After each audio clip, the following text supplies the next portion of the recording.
Hello aspirants, welcome to Spardha lines. ನಾವು ಇಂದು ಈ ಎಲ್ಲ ಎಕ್ಸಾಮ್ಸ್ಗೆ ಯೂಸ್ ಆಗುವಂತಹ ಕರೆಂಟ್ ಅಫೇರ್ಸ್ ಆರ್ಟಿಕಲ್ನ ಡಿಸ್ಕಸ್ ಮಾಡೋಣ. ಸೊ ಹಾಗಿದ್ರೆ ಮೊದಲನೇದಾಗಿ, replica of Ashoka pillar is unveiled in Sri Lanka. ಅಂದ್ರೆ ಶ್ರೀಲಂಕಾದಲ್ಲಿ ಅಶೋಕ ಪಿಲ್ಲರ್ನ ಪ್ರತಿರೂಪನ ನಮ್ಮ ಭಾರತೀಯ ಸರ್ಕಾರ ಅಲ್ಲಿ ಅನ್ವೇಲ್ ಮಾಡಿದೆ. ಯಾಕೆ ಶ್ರೀಲಂಕಾದಲ್ಲಿ ಮಾಡಿದೀವಿ ಅಂತ ತಿಳ್ಕೊಳ್ಳೋ ಮೊದಲು ಅಶೋಕ ಬಗ್ಗೆ ಸ್ವಲ್ಪ ತಿಳ್ಕೊಳ್ಳೋಣ. ಅಶೋಕ ಮೌರ್ಯನ್ ಎಂಪೈರ್ನ ದೊರೆಯಾಗಿದ್ದು 268ನೇ ಇಸವಿಯಲ್ಲಿ, ಕ್ರಿಸ್ತಪೂರ್ವ 268ನೇ ಇಸ್ವಿಯಲ್ಲಿ ಅವರು ಸಿಂಹಾಸನಕ್ಕೆ ಏರ್ತಾರೆ. ಹಾಗೇನೆ ಬುದ್ಧಿಸಂನ ಸ್ಪ್ರೆಡ್ ಮಾಡೋದಕ್ಕೆ ತಮ್ಮ ರಾಜ್ಯದಿಂದ ಹೊರ ರಾಜ್ಯಗಳಿಗೂ ಧರ್ಮಾಧಿಕಾರಿಗಳನ್ನ ಕಳಿಸ್ತಾರೆ. ಈ ತರ ಧರ್ಮಾಧಿಕಾರಿಗಳನ್ನ ಹೊರ ರಾಜ್ಯಗಳಿಗೆ ಕಳಿಸ್ಬೇಕಾದ್ರೆ ಅವರ ಮಗನಾದ ಮಹೇಂದ್ರ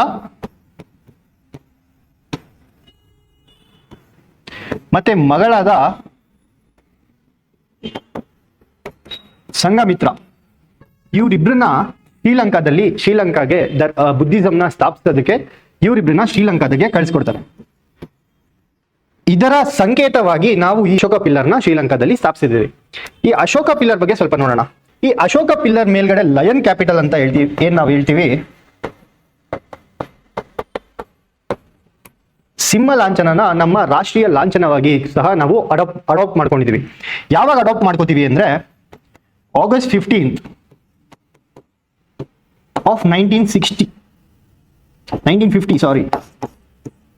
ರಿಪಬ್ಲಿಕ್ ಡೇ ದಿನಾನೇ ನಾವು ಈ ಲಾಂಛನನ ನಮ್ಮ ರಾಷ್ಟ್ರೀಯ ಲಾಂಛನವಾಗಿ ಸಹ ಅಡಾಪ್ಟ್ ಮಾಡ್ಕೋತೀವಿ. ನಮ್ಮ ರಾಷ್ಟ್ರೀಯ ಲಾಂಛನ ಅಂತ ಹೇಳ್ಬೇಕಾದ್ರೆ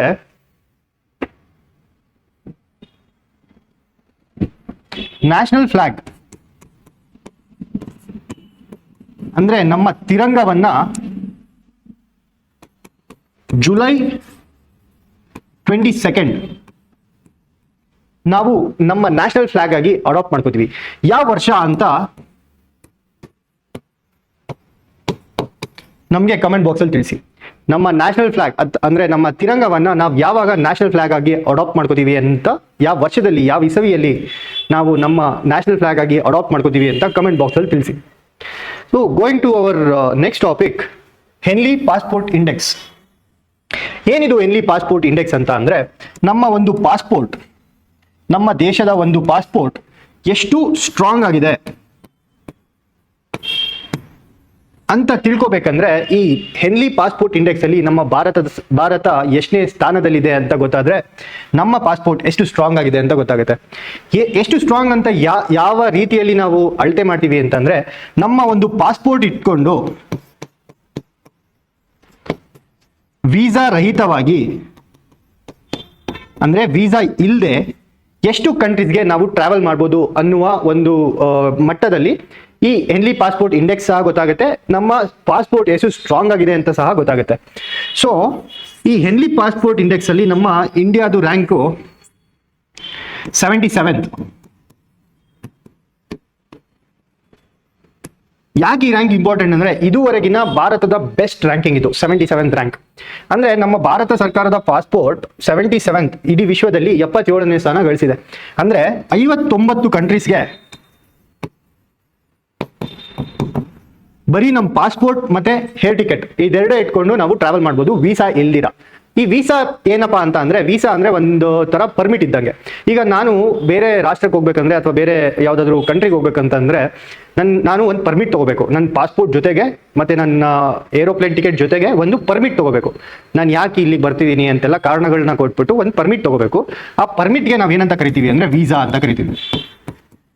ಸೊ ಈ ವೀಸಾನ ಹಲವಾರು ವೀಸಾಗಳಿರ್ತವೆ. ಒಂದು ಮೆಡಿಕಲ್ ಟೂರಿಸಮ್ಗೆ, ಮೆಡಿಸಿನ್ ಪರ್ಪಸ್ಗೆ ಹೋಗ್ತಿದೀವಿ ಅಂದ್ರೆ ಒಂದು ವೀಸಾ ಕೊಡ್ತಾರೆ, ಅಥವಾ ಎಜುಕೇಶನ್ ಪರ್ಪಸ್ಗೆ, ಅಥವಾ ಟೂರಿಸಮ್ಗೆ ಅಂದ್ರೆ ಒಂದು 7-8 days ನಾನು ಅಲ್ಲಿದ್ದು ನಾನು ದೇಶನ ನೋಡ್ಕೊಂಡು ವಾಪಸ್ ಬರ್ತೀನಿ ಅಂತ, ಇದಕ್ಕೆ ವೀಸಾ ಅಪ್ಲೈ ಮಾಡಿ ನಾವು ಪರ್ಮಿಷನ್ ತಗೋಬೇಕಾಗುತ್ತೆ. ಬಟ್ ಈ ನಮ್ಮ ಭಾರತ ಸರ್ಕಾರದ ಡಿಪ್ಲೊಮಸಿ ಅಂದ್ರೆ ನಮ್ಮ ಸಾಫ್ಟ್ ಪವರ್ ಎಷ್ಟು ಸ್ಟ್ರಾಂಗ್ ಆಗಿರುತ್ತೋ, ಕೆಲವೊಂದು ಕಂಟ್ರೀಸು ನಮಗೆ ಹಾಗೇನೆ ಏನು ಪರ್ಮಿಷನ್ ಇಲ್ದಿರಾನೆ ನೀವು ಬರ್ಬೋದು ಅಂತ ಪರ್ಮಿಷನ್ ಕೊಡ್ತಾರೆ. So that depends on our diplomacy, ಎಷ್ಟು ಸ್ಟ್ರಾಂಗ್ ಆಗಿದೆ ನಮ್ಮ ಡಿಪ್ಲೊಮಸಿ ಅಂತ ಈ ಹೆನ್ಲಿ ಪಾಸ್ಪೋರ್ಟ್ ಇಂಡೆಕ್ಸ್ ಇಂದ ನಮಗೆ ತಿಳಿದು ಬರುತ್ತೆ. ಸೊ ಲಾಸ್ಟ್ ಎಷ್ಟು ರ್ಯಾಂಕ್ ಇತ್ತು ಅಂತ ಅಂದ್ರೆ, ಲಾಸ್ಟ್ ಇಂಡೆಕ್ಸ್ ಅಲ್ಲಿ India's rank was 85th rank. ಅಂದ್ರೆ 85ನೇ ಸ್ಥಾನದಿಂದ 77ನೇ ಸ್ಥಾನಕ್ಕೆ ನಮ್ಮ ಭಾರತ ಬಂದಿದೆ, which is very proud moment. And also ಈ ಇಂಡೆಕ್ಸ್ ಬಂದು ಕ್ವಾರ್ಟರ್ಲಿ, ಇದೆಲ್ಲ ಕೇಳ್ತಾರೆ ಕ್ವೆಶನ್ಸು ಎಕ್ಸಾಮ್ಸ್ ಅಲ್ಲಿ. ಕ್ವಾರ್ಟರ್ಲಿ ಅಂದ್ರೆ ಏನಪ್ಪಾ ಅಂದ್ರೆ 3 months ಒನ್ಸ್, ಅಂದ್ರೆ ವರ್ಷಕ್ಕೆ 4 ಬಾರಿ ಈ ಇಂಡೆಕ್ಸ್ ನ ಬಿಡುಗಡೆ ಮಾಡ್ತಾರೆ. ಇದರಲ್ಲಿ ಫಸ್ಟ್ ರ್ಯಾಂಕ್ ಯಾರಪ್ಪ ಅಂದ್ರೆ ಸಿಂಗಾಪುರ್. ಸಿಂಗಾಪುರ್ ಪಾಸ್ಪೋರ್ಟ್ ಇಟ್ಕೊಂಡು 195 ಕಂಟ್ರೀಸ್ಗೆ ನಾವು ವೀಸಾ ರಹಿತವಾಗಿ ಟ್ರಾವೆಲ್ ಮಾಡ್ಬೋದು. ಸೆಕೆಂಡ್ ರ್ಯಾಂಕ್ ಅಲ್ಲಿ ಜಪಾನ್ ಮತ್ತು ಸೌತ್ ಕೊರಿಯಾ ಎರಡೂ ಇದೆ. ಈ ಎರಡೂ ದೇಶಗಳು ಸೆಕೆಂಡ್ ಸ್ಥಾನದಲ್ಲಿದೆ. ನಮ್ಮ ಭಾರತದ ಸ್ಥಾನ 77ನೇದು, 85ನೇ ರ್ಯಾಂಕಿಂದ ಉತ್ತಮವಾಗಿ 77ನೇ ರ್ಯಾಂಕ್ ಬಂದಿದೆ. ಮತ್ತೆ ಇಲ್ಲಿವರೆಗಿನ ಬೆಸ್ಟ್ ರ್ಯಾಂಕಿಂಗ್ ಇದು, 77th ರ್ಯಾಂಕಿಂಗ್. ಈ ಇಂಡೆಕ್ಸ್ ಬಗ್ಗೆ ಮಾತಾಡ್ಬೇಕಂದ್ರೆ ಕ್ವಾರ್ಟರ್ಲಿ ಇಂಡೆಕ್ಸ್ 3 ತಿಂಗಳಿಗೆ ಒಂದ್ಸರಿ ಬಿಡುಗಡೆ ಆಗೋದು, ಅಂದ್ರೆ ವರ್ಷಕ್ಕೆ 4 ಸರಿ ಬಿಡುಗಡೆ ಆಗುತ್ತೆ. This is about Henley passport index. So next current affairs ಅಂದ್ರೆ ಅಪಾಚೆ ಹೆಲಿಕಾಪ್ಟರ್. USA ಮತ್ತೆ ಇಂಡಿಯಾ ಒಂದು ಡೀಲ್ ಸೈನ್ ಮಾಡುತ್ತೆ. ಏನಕ್ಕೆ ಅಂದ್ರೆ 6 ಹೆಲಿಕಾಪ್ಟರ್ಸ್ನ ನಮ್ಮ ಇಂಡಿಯನ್ ಆರ್ಮಿಗೆ ಕೊಡಿ ಅಂತ. So this is also important. ನಾವು ಅಪಾಚೆ ಹೆಲಿಕಾಪ್ಟರ್ನ ಯಾವ ಸೇನೆಗೆ ತಗೊಬರ್ತಾ ಇದೀವಿ ಅಂತ ಅಂದ್ರೆ ಇಂಡಿಯನ್ ಆರ್ಮಿಗೆ, not for Indian air force, ವಾಯುಪಡೆಗಲ್ಲ, ಭಾರತೀಯ ಸೇನಾ ಪಡೆಗೆ. 6 ಹೆಲಿಕಾಪ್ಟರ್ನ ನಾವು USA ಇಂದ ತರ್ಸ್ಕೊತಾ ಇದೀವಿ, ಇಂಪೋರ್ಟ್ ಮಾಡ್ಕೋತಾ ಇದೀವಿ. ಈ 6 ಹೆಲಿಕಾಪ್ಟರ್ ಅಲ್ಲಿ 3 ಹೆಲಿಕಾಪ್ಟರ್ನ USA ಅಲ್ಲೇ ಮ್ಯಾನುಫ್ಯಾಕ್ಚರ್ ಮಾಡಿ, ಯಾರು ಮ್ಯಾನುಫ್ಯಾಕ್ಚರ್ ಮಾಡ್ತಾರೆ ಅನ್ನೋದು ಇಂಪಾರ್ಟೆಂಟು, ಬೋಯಿಂಗ್ ಕಂಪನಿ. ಸೊ ಈ ಬೋಯಿಂಗ್ ಕಂಪನಿ USA ಅಲ್ಲೇ ಮ್ಯಾನುಫ್ಯಾಕ್ಚರ್ ಮಾಡಿ 3 ಹೆಲಿಕಾಪ್ಟರ್ನ ನಮ್ಮ ಇಂಡಿಯಾ ಕಳ್ಸಿಕೊಡ್ತಾರೆ. ಅದು ಇವಾಗ ನಮ್ಮ ಇಂಡಿಯಾದ ಹಿಂಡಾನ್ ಏರ್ಬೇಸ್ ಬಂದು ತಲುಪಿದೆ. ಸೊ ಈ ಇಂಡೋನ್ ಏರ್ಬೇಸ್ ಎಲ್ಲಿದೆ ಅಂದ್ರೆ UP ಅಲ್ಲಿದೆ.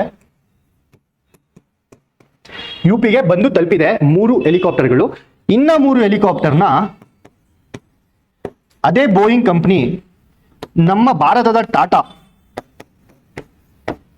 ಕಂಪನಿ ಜೊತೆ ಹೈದರಾಬಾದ್ ಅಲ್ಲಿ ಮ್ಯಾನುಫ್ಯಾಕ್ಚರ್ ಮಾಡ್ತಾರೆ. ಸೊ 6 ಹೆಲಿಕಾಪ್ಟರ್ ಅಲ್ಲಿ 3 ಹೆಲಿಕಾಪ್ಟರ್ ಇವಾಗ ಆಲ್ರೆಡಿ ಬಂದಿದೆ. ಇನ್ನ 3 ಹೆಲಿಕಾಪ್ಟರ್ ಬೋಯಿಂಗ್ ಜೊತೆಗೆ ಟಾಟಾ ಎರಡು ಕಂಪನಿನೂ ಸೇರ್ಕೊಂಡು ಹೈದರಾಬಾದ್ ಅಲ್ಲಿ ಮ್ಯಾನುಫ್ಯಾಕ್ಚರ್ ಮಾಡ್ತಾರೆ. So this is about the Apache helicopter. ಮತ್ತೆ ಇನ್ನೊಂದು ಇದು ಅಟ್ಯಾಕ್ ಹೆಲಿಕಾಪ್ಟರ್. ಈ ಹೆಲಿಕಾಪ್ಟರ್ ಅಲ್ಲಿ 2 ತರ ಇರುತ್ತೆ. ಒಂದು ಲಾಜಿಸ್ಟಿಕ್ಸ್ಗೆ, ಅಂದ್ರೆ ಸಾಮಗ್ರಿಗಳನ್ನ ಒಂದು ಪ್ರದೇಶದಿಂದ ಇನ್ನೊಂದು ಪ್ರದೇಶಕ್ಕೆ ತಲುಪಿಸೋದಕ್ಕೆ, ಅದು ಲಾಜಿಸ್ಟಿಕ್ಸ್ ಹೆಲಿಕಾಪ್ಟರ್ ಅಂತ ಅಂತೀವಿ. ಇನ್ನೊಂದು ಬಂದು ಅಟ್ಯಾಕ್ ಹೆಲಿಕಾಪ್ಟರ್. ನೀವು ನೋಡಿರ್ಬೋದು ಈ ಮೂವೀಸ್ ಅಲ್ಲೆಲ್ಲ ಗಡಿ ಪಾರ್ ಮಾಡಿಕೊಂಡು, ಅಂದ್ರೆ ಗಡಿಯಿಂದ ಹೊರಗಡೆ ಹೋಗಿ ಅಲ್ಲಿ ಎನಿಮಿ ಅಗೇನ್ಸ್ಟ್ ನಾವು ಫೈರಿಂಗ್ ಮಾಡೋದು ಅಥವಾ ಅಟ್ಯಾಕ್ ಮಾಡೋದು ಅಟ್ಯಾಕ್ ಹೆಲಿಕಾಪ್ಟರ್ ಅಂತ ಕರೀತಾರೆ. This is about Apache helicopter. Apache helicopter ಅಲ್ಲಿ ಏನೇನು ಇಂಪಾರ್ಟೆಂಟ್ ಅಂತ ಅಂದ್ರೆ ಯಾವ ದೇಶದ್ದು, USA. ಅಗೇನ್ ಇನ್ನೂ ಒಂದು ಚಿನೂಕ್ ಅಂತ ಸಹ ನಾವು USA ಇಂದ ತಗೊಂಡಿದ್ದೀವಿ. This also is important, USA ಇಂದ ಯಾವ್ಯಾವ ತಗೊಂಡಿದ್ದೀವಿ ಅಂತ. ಮತ್ತೆ ಈ ಹೆಲಿಕಾಪ್ಟರ್ ಮ್ಯಾನುಫ್ಯಾಕ್ಚರ್ ಮಾಡೋದು ಬಂದು ಬೋಯಿಂಗ್ ಅಂತ, ಬೋಯಿಂಗ್ ಕಂಪನಿ. ಎಷ್ಟು ಹೆಲಿಕಾಪ್ಟರ್? 6 ಹೆಲಿಕಾಪ್ಟರ್ಸ್. ಹಿಂಡಾನ್ ಏರ್ಬೇಸ್ ಅಲ್ಲಿದೆ, UP ಅಲ್ಲಿದೆ. ಮತ್ತೆ ಯಾರಿಗೋಸ್ಕರ ಇದನ್ನು ತಗೋತಾ ಇದೀವಿ ಅಂದ್ರೆ ಇಂಡಿಯನ್ ಆರ್ಮಿಗೋಸ್ಕರ. So Meri Panchayat app, WSIS ಅಂದ್ರೆ ವರ್ಲ್ಡ್ ಸಮ್ಮಿಟ್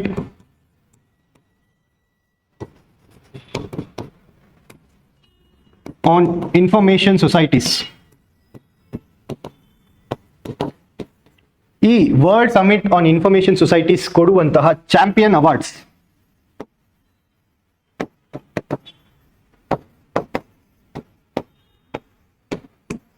ಈ ಚಾಂಪಿಯನ್ ಅವಾರ್ಡ್ ಯಾರಿಗೆ ಬಂದಿದೆ ಅಂದ್ರೆ ಮೇರಿ ಪಂಚಾಯತ್ ಆಪ್ಗೆ.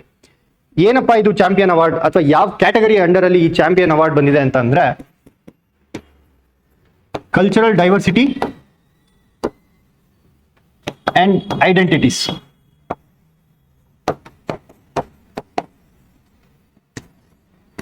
ಸೊ ಈ ಒಂದು ಕ್ಯಾಟಗರಿಯಲ್ಲಿ ಚಾಂಪಿಯನ್ ಅವಾರ್ಡ್ನ ಮೇರಿ ಪಂಚಾಯತ್ ಆಪ್ ಪಡ್ಕೊಂಡಿದೆ.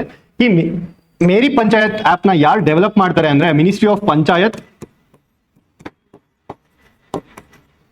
ಮತ್ತೆ ministry of electronics and information technology, MeitY ಅಂತ ಕರಿತೀವಿ. ಸೊ ಈ ಎರಡು ಮಿನಿಸ್ಟ್ರೀಸ್ ಕೊಲಾಬರೇಷನ್ ಮಾಡಿ ಈ ಮೇರಿ ಪಂಚಾಯತ್ ಆ್ಯಪ್ನ ಡೆವಲಪ್ ಮಾಡಿದ್ದಾರೆ. This is about Meri Panchayat app. Going to our next topic ಅಥವಾ ನೆಕ್ಸ್ಟ್ ಆರ್ಟಿಕಲ್, ಫೈಡ್. ಏನಪ್ಪ ಇದು ಫೈಡ್ ಅಂದರೆ ವರ್ಲ್ಡ್ ಚೆಸ್ ಆರ್ಗನೈಸೇಷನ್ ಅಥವಾ ಇಂಟರ್ನ್ಯಾಷನಲ್ ಆರ್ಗನೈಸೇಷನ್ ಫಾರ್ ಚೆಸ್, ಇದಕ್ಕೆ ಫೈಡ್ ಅಂತ ಹೆಸರು ಇಟ್ಟಿದ್ದಾರೆ, FIDE. ಇದು ಒಂದು ಫ್ರೆಂಚ್ ಪದ, ಬಟ್ ಇದ್ರ ಮೀನಿಂಗ್ ಬಂದು ವರ್ಲ್ಡ್ ಚೆಸ್ ಆರ್ಗನೈಸೇಷನ್ ಅಥವಾ ಇಂಟರ್ನ್ಯಾಷನಲ್ ಆರ್ಗನೈಸೇಷನ್ ಫಾರ್ ಚೆಸ್ ಅಂತ. ವಿಮೆನ್ಸ್ ವರ್ಲ್ಡ್ ಕಪ್ ಇವಾಗ ಪ್ರಸ್ತುತ ನಡೀತಾ ಇದೆ 2025 ಅಲ್ಲಿ. ಎಲ್ಲಿ ನಡೀತಿದೆ ಅಂದ್ರೆ ಬತೂಮಿ, ಎಲ್ಲಿ? ಜಾರ್ಜಿಯಾದಲ್ಲಿ. ಸೊ ಈ ಬತೂಮಿ ಜಾರ್ಜಿಯಾ ಅನ್ನುವ ಒಂದು ಕಂಟ್ರಿಯಲ್ಲಿ ಈ ವಿಮೆನ್ಸ್ ವರ್ಲ್ಡ್ ಕಪ್ 2025 ನಡೀತಾ ಇದೆ. ಈ ಜಾರ್ಜಿಯಾ ಬಗ್ಗೆ ಒಂದು ಸ್ವಲ್ಪ ಮಾತಾಡೋಣ. ಅಂದ್ರೆ ಬ್ಲ್ಯಾಕ್ ಸಿ ಗೊತ್ತಲ್ವಾ ನಿಮ್ಗೆ? ಬ್ಲ್ಯಾಕ್ ಸಿದು ಒಂದು ನೇಬರಿಂಗ್ ಕಂಟ್ರಿ ಬಂದು ಜಾರ್ಜಿಯಾ. ಬ್ಲ್ಯಾಕ್ ಸಿಗೆ ಎಷ್ಟು ನೇಬರಿಂಗ್ ಕಂಟ್ರೀಸ್ ಇದೆ ಅಥವಾ ಎಷ್ಟು ಕಂಟ್ರೀಸ್ ಇದನ್ನ ಸರೌಂಡ್ ಮಾಡುತ್ತೆ ಅಂದ್ರೆ 6 ಕಂಟ್ರೀಸ್. ಇನ್ನ ಮಿಕ್ಕಿದ 5 ಕಂಟ್ರೀಸ್ ಯಾವ್ಯಾವ್ದಂತ ನಮ್ಗೆ ಕಮೆಂಟ್ ಬಾಕ್ಸ್ ಅಲ್ಲಿ ತಿಳಿಸಿ. ಇಲ್ಲಿ ಇಬ್ರು ಫೋಟೋಸ್ ಇದೆ.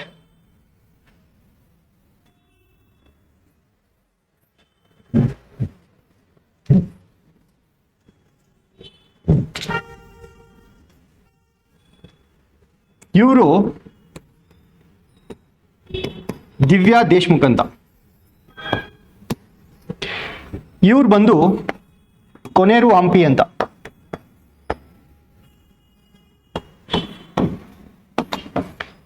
ಇವರಿಬ್ರು ಫೋಟೋ ಯಾಕೆ ಹಾಕಿದೀವಿ ಅಂದ್ರೆ ಇವರಿಬ್ರು ಇಲ್ಲಿ ನಡೀತಾ ಇರುವಂತ ವರ್ಲ್ಡ್ ಕಪ್ ಅಲ್ಲಿ ಫಸ್ಟ್ ಟೈಮ್ ಇಂಡಿಯಾ ಇಂದ ಸೆಮಿಫೈನಲ್ಸ್ಗೆ ಕ್ವಾಲಿಫೈ ಆಗಿರೋ ಮೊದಲನೇ ಆಟಗಾರ್ತಿಯರು. ದಿವ್ಯಾ ದೇಶ್ಮುಖ್ ಅವರು ಇನ್ನೊಂದು ಹೆಜ್ಜೆ ಮುಂದೆ ಇಟ್ಟು ಫೈನಲ್ಸ್ ಸಹ ರೀಚ್ ಆಗಿದ್ದಾರೆ. So she became the first Indian women to reach world cup final in chess. ಮತ್ತೆ ಕೊನೇರು ಹಂಪಿ ಅವರು she became the first women to enter semifinals in the world cup of chess. So this is about world cup in chess.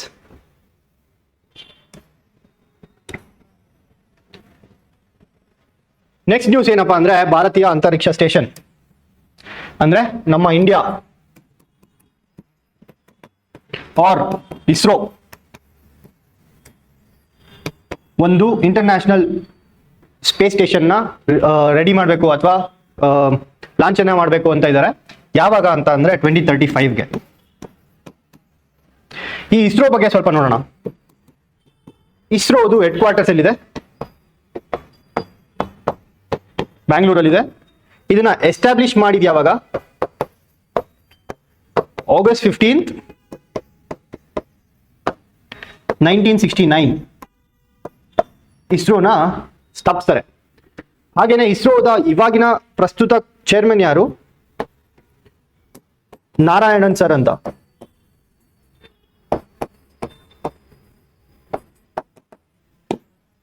Narayanan sir next ಮುಂದಿನ 15 ವರ್ಷದ plan document ನ release ಮಾಡಿದ್ದಾರೆ. ಈ 15-year plan ಅಲ್ಲಿ 2 important thing ಇದೆ.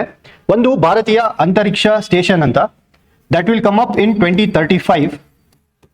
And another important thing is 2040ಗೆ ನಾವು moon ಮೇಲೆ ಒಬ್ಬ ಭಾರತೀಯರನ್ನ ಅಥವಾ ಒಬ್ಬರು ಭಾರತೀಯರನ್ನ ನಾವು ಮೂನ್ ಮೇಲೆ ಲ್ಯಾಂಡ್ ಮಾಡಿಸಿ ಅವ್ರನ್ನ ವಾಪಸ್ ಭೂಮಿಗೆ ತಗೋಬರ್ತೀವಿ ವಾಪಸ್ಸು. So this is also in the plan. 2040 ಅಲ್ಲಿ ಮೂನ್ ಮೇಲೆ ಒಬ್ರನ್ನ ಲ್ಯಾಂಡ್ ಮಾಡಿಸ್ತಾರೆ ಇಸ್ರೋ ಇಂದ. 2035ಗೆ ಭಾರತೀಯ ಅಂತರಿಕ್ಷ ಸ್ಟೇಷನ್ ಸಹ ನಾವು ಪ್ಲಾನ್ ಮಾಡ್ತಾ ಇದೀವಿ. ಇಸ್ರೋದು ಹೆಡ್ ಕ್ವಾರ್ಟರ್ಸ್ ಬಂದು ಬೆಂಗಳೂರು. ಎಸ್ಟಾಬ್ಲಿಷ್ ಆಗಿದ್ದು August 15, 1969. ನಾರಾಯಣನ್ ಸರ್ ಅದ್ರದ್ದು ಇವಾಗಿನಿರೋ president or chairman. So coming to our next topic, MiG-21 to be replaced by Tejas. ಈ MiG-21 ಬಗ್ಗೆ ನೋಡೋಣ first. Before coming to the news, MiG-21 it was taken from USSR. ಇದನ್ನ controversial ಆಗಿ flying coffins ಅಂತ ಸಹ ಕರೀತಾರೆ. So ಅಕಸ್ಮಾತ್ ಏನಾದರೂ ಕ್ವೆಶನ್ ಎಕ್ಸಾಮ್ ಅಲ್ಲಿ question which aircraft was known as flying coffins ಅಂತ ಅಂದ್ರೆ MiG-21 ಅಂತ. ಈ MiG-21 ಯಾಕೆ ಫ್ಲೈಯಿಂಗ್ ಕಾಫಿನ್ ಅಂತ ಕರೀತಾರೆ ಅಂದ್ರೆ ಅಷ್ಟು ಆಕ್ಸಿಡೆಂಟ್ಸ್ ಅಥವಾ ಅಷ್ಟು ಜನರು ಅಲ್ಲಿ MiG-21 ಓಡಿಸ್ಬೇಕಾದ್ರೆ ಸತ್ತಿರೋದಕ್ಕೆ ಇದನ್ನ ಕಾಂಟ್ರವರ್ಷಿಯಲ್ ಆಗಿ ಫ್ಲೈಯಿಂಗ್ ಕಾಫಿನ್ ಅಂತ ಸಹ ಕರೀತಾರೆ. ಸೊ ಇವಾಗ ಇಷ್ಟೆಲ್ಲ ಅಪಘಾತ ಆಗ್ತಾ ಇರ್ಬೇಕಾದ್ರೆ ನಾವೇನಾದ್ರೂ ಒಂದು ಮಾಡ್ಬೇಕಲ್ವಾ, ಅದಕ್ಕೆ ತುಂಬಾ ಜನ ಸಾಯ್ತಾ ಇರ್ತಾರೆ ಅಂತ ಹಂಗೆ ಬಿಡಕ್ಕಾಗಲ್ಲ ಅಲ್ವಾ. ಸೊ ಅದಕ್ಕೆ ನಾವೇನ್ ಮಾಡ್ತಾ ಇದೀವಿ, ಇದನ್ನ ಕಳಿಸಿ ಅಂದ್ರೆ ಇದನ್ನ ನಿಲ್ಲಿಸಿ ತೇಜಸ್ನ ಇದ್ರ ಜಾಗದಲ್ಲಿ ತೇಜಸ್ನ ರಿಪ್ಲೇಸ್ ಮಾಡ್ತಾ ಇದೀವಿ. ಸೊ ಈ MiG-21 ಬಗ್ಗೆ ಇನ್ನ ಒಂದು ಪಾಯಿಂಟ್ ಅಂದ್ರೆ it is first supersonic fighter jet of India. ಅಂದ್ರೆ ಭಾರತದ ಮೊದಲನೇ ಸೂಪರ್ಸೋನಿಕ್ ಫೈಟರ್ ಜೆಟ್ MiG-21. ಈ ಸೂಪರ್ಸೋನಿಕ್ ಅಂದ್ರೆ ಏನಪ್ಪಾ ಅಂದ್ರೆ ಜೆಟ್ಸ್ ಅಲ್ಲಿ 4 ಕ್ಯಾಟಗರೀಸ್ ಇರುತ್ತೆ. ಒಂದು ಸೋನಿಕ್, ಇನ್ನೊಂದು ಸಬ್ಸೋನಿಕ್, ಇನ್ನೊಂದು ಸೂಪರ್ಸೋನಿಕ್,